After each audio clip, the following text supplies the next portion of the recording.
talking about your child or a friend of yours or someone that you think is angelic because of the way that they carry themselves, but someone who just popped into your life, you were stuck somewhere and they helped you, or someone that showed up somewhere in public and said something to you that you needed to hear in those moments, or someone that was sick or ill, or a recipient of charity and you thought, this person can't be a human being, and then they're mysterious. You don't see them before, you don't see them after, and you're left to think, wait a minute, was that an angel, right? I mean, it is possible that you might meet a shaitan, in the form of a human being, but like, have I ever actually met an angel in the form of one?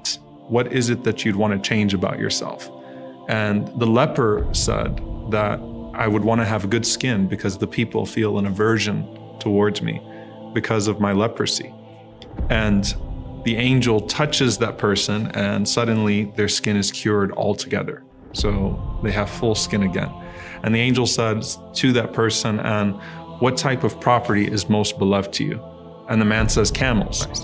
And so suddenly that person has the skin that they want, the appearance that they want, and they also have the wealth that they want and become a very wealthy person. The angel then goes to someone who is bald and says, what would you like to change about yourself?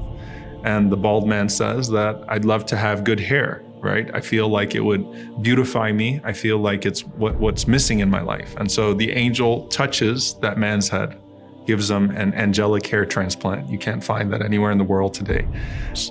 So the same thing happens. A pregnant cow is given and the angel says, Barakallahu laka fiha, may Allah bless you with it.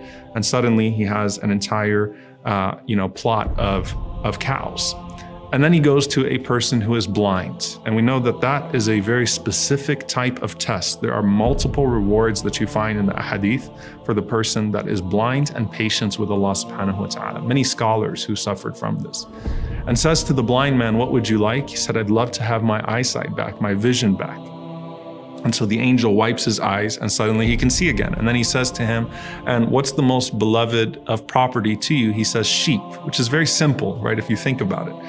So he's given a pregnant sheep and that gives birth to an entire plot of sheep. And so he's got his entire property in front of him that he can work with and that he can deal with. And so each one has their herd now.